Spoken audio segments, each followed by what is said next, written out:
La première, très sans frapper.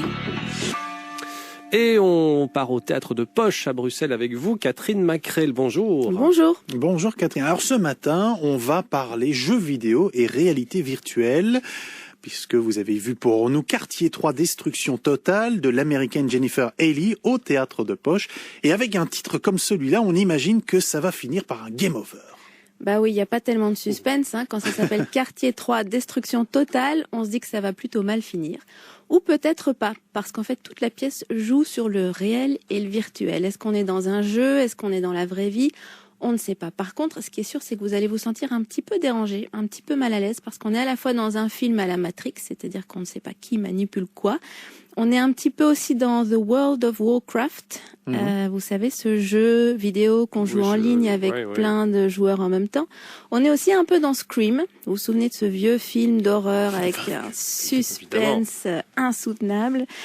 Il y a aussi des zombies, donc on pourrait dire qu'on est dans The Walking Dead. Et puis aussi une petite pincée de Desperate Housewives, parce qu'on est là dans une banlieue américaine proprette, avec des belles voitures dans les allées, des pelouses bien vertes et bien tendues, sauf que derrière les haies bien taillées se cachent des familles assez dysfonctionnelles et des parents complètement désespérés par leurs ados. Pourquoi? Parce que ces ados sont tous mordus par un jeu vidéo qui s'appelle Quartier 3 et qui a la particularité d'être relié à un système GPS.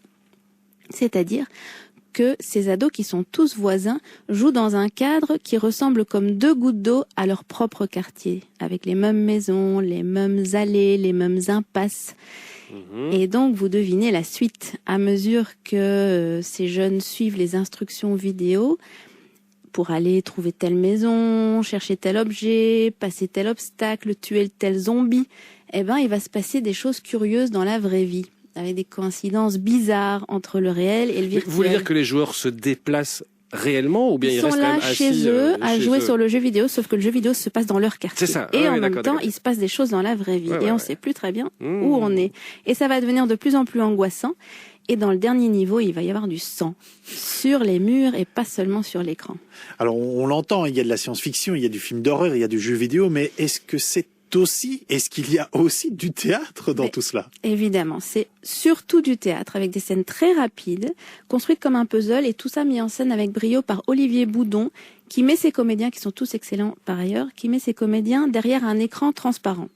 Et donc sur cet écran, il projette non seulement une vue satellite du quartier sur laquelle on voit s'inscrire les étapes du jeu vidéo à mesure qu'ils avancent de niveau, et on voit aussi des images, des détails du quartier, une maison, un jardin, une allée. Et c'est à travers ça, à travers cet écran, qu'on perçoit les comédiens qui jouent à la fois les parents déboussolés et les ados complètement accros au jeu. Et finalement, à force de vouloir se conformer aux attentes des voisins, à force de vouloir être les bons petits banlieusards parfaits, à force d'obéir aux règles de l'association du quartier, ces parents, ils ne sont pas loin de ressembler à ces fameux zombies du jeu vidéo. Et voilà, la boucle est bouclée. Et au final, est-ce qu'on a droit à une forme de dénonciation des jeux vidéo et de leur impact négatif sur les jeunes? Alors, on prend ça comme on veut. On peut y voir un message, c'est vrai, contre la glorification de la violence dans les jeux vidéo. On peut voir ça comme un objet bizarre à la David Lynch avec une ambiance un peu inquiétante, mystérieuse. On peut aussi voir ça comme un thriller bien ficelé qui se regarde comme une bonne série américaine. Mais c'est vrai que le Poche aime bien s'emparer des sujets de société. D'ailleurs, sur la même thématique, il y avait déjà eu Chatroom d'Enda Walsh. Ça parlait de cyberespace et de l'addiction des jeunes aux écrans. Et à chaque fois, l'idée, évidemment, c'est de susciter le dialogue. D'ailleurs, ce vendredi, il va y avoir un débat, un dialogue parents-ados sur les jeux vidéo.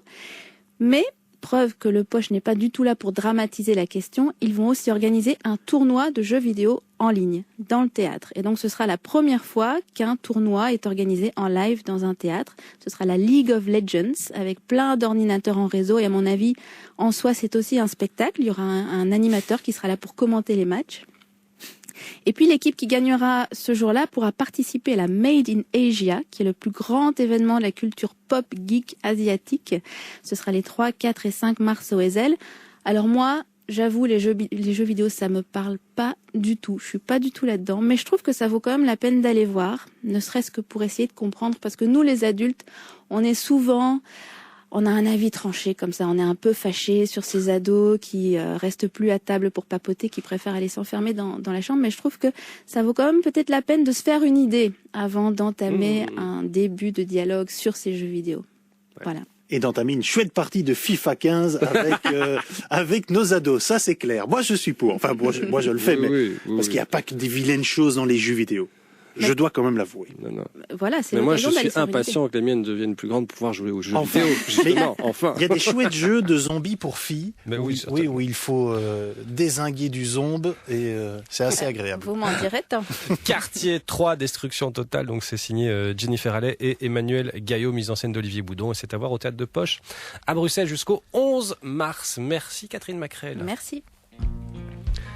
Kurt Weill, Pretty Pimpin'. Sur la première, vous écoutez Entrée sans frapper. On est avec vous jusqu'à 11h.